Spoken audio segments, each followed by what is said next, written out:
Right, week commencing 14th of December.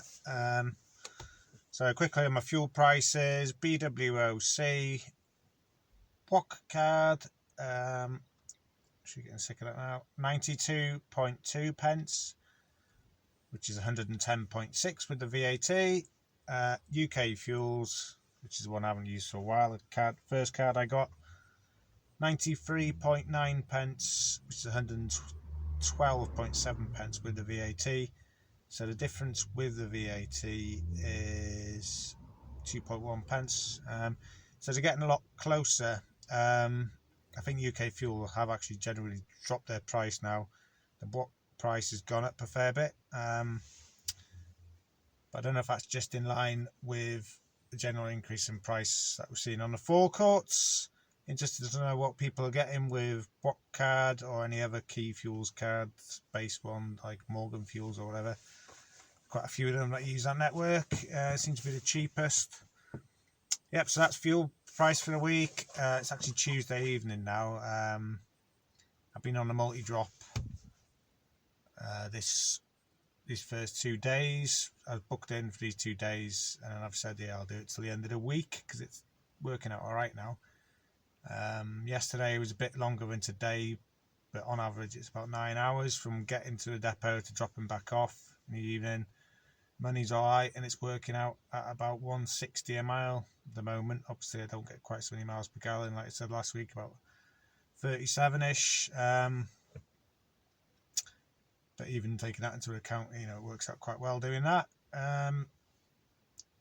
Quite localish to home, especially today. Actually delivered to the street I live on today, which is handy because I nipped home to use the toilet and empty packed lunch at home, watched a bit of TV while I was having lunch for 20 minutes and then cracked back on. Nothing really too much of interest. I will try and, I think this will be a good opportunity when if I get a route that I think is going to be a bit easier, a bit shorter, I'll try and take the opportunity to do a bit about the Road Warrior app. And also the Delmate app. I'll probably do that as a separate video, and then it's easier for people to find. This might be quite useful. Anything of interest today, I was delivering to a house just around the corner from my house actually, or just up the road, a few streets sort of to the north. And I was an Amazon guy delivering to the same house as me exactly the same time. I got chatting to him for a few minutes, and he said a few weeks ago, he said, "Oh, be careful around here." And I said, "What do you mean?" And he goes, "Oh, I got robbed a few weeks ago here. They took my van." I was thinking, it's a bit strange, how do you rob somebody's van? Just be pretty quick doing it. If he's just doing his drops, apparently they actually mugged him. They 2 of them beat him up, got his keys off him, and then basically got in the van and drove off. And it was full of Amazon parcels. And he phoned the police apparently. This is what the guy says. No reason to think he's lying, but yeah, he said it took the police 3 hours to turn up, which is a bit of a joke. But there was some CCTV showing it, but they couldn't identify anyone, so not really going anywhere. But at least for this guy, it shows he wasn't making it up, or so he's still doing it for Amazon. So that's quite interesting. But the only interesting thing really today. Yep. So that is as far as Tuesday. Right, Sunday night now. It's actually 9:15, so I'll probably upload this video Monday evening, so I don't like to upload them too late at night. So yeah, I didn't bother filming anything for the rest of the week because I've just been doing for the rest of the week, Wednesday, Thursday, Friday. Like I said, I just carried on doing the parcel deliveries. Worked out alright. So through the week, kind of picking up from the same part of the depot. It's a huge depot, and I realised when I pick up from this area, we're not too far away, so it worked out quite well.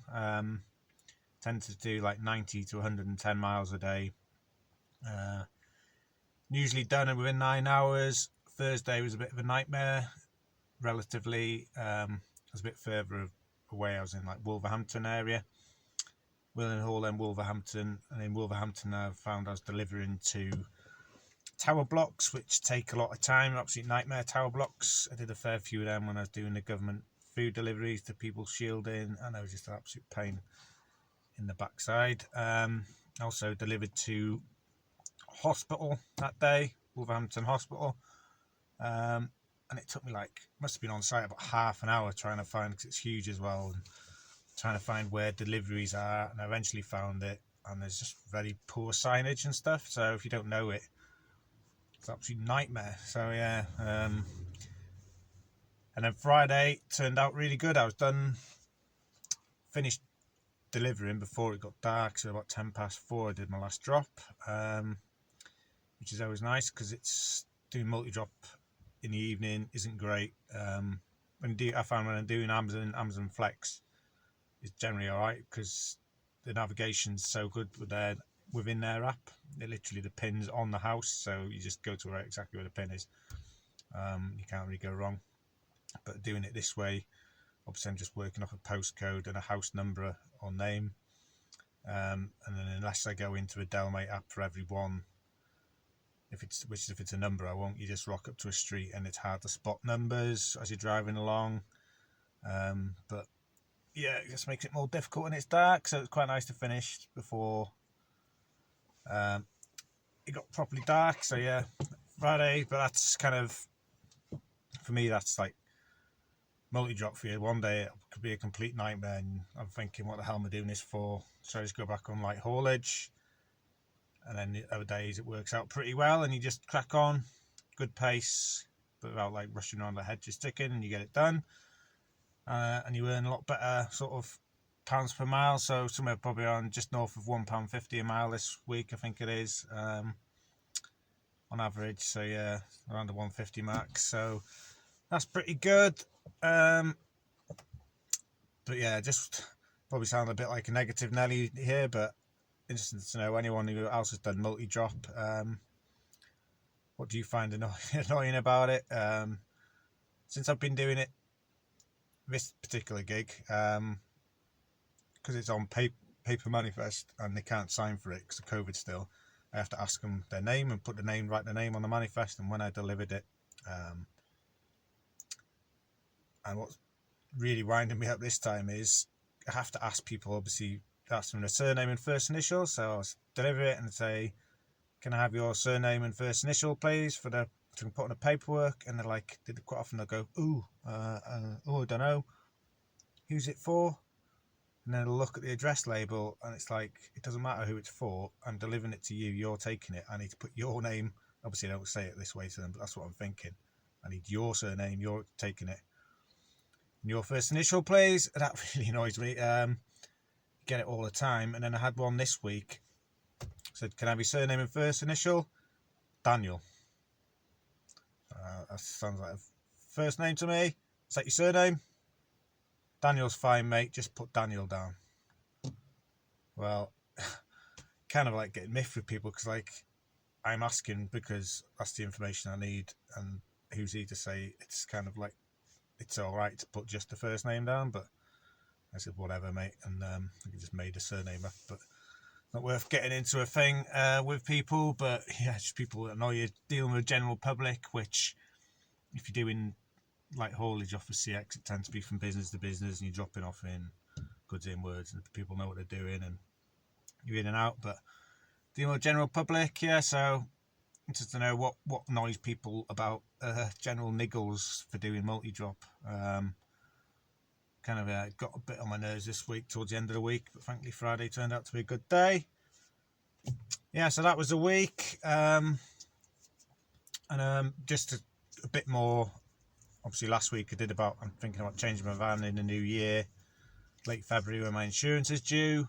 Yeah, so thanks for everyone's feedback on that. It's been really good info. I should have said, when I mentioned I was considering Luton, obviously my plan is I need to be able to tramp. So if I was in Luton, especially at Curtin, I'd never kip in the back.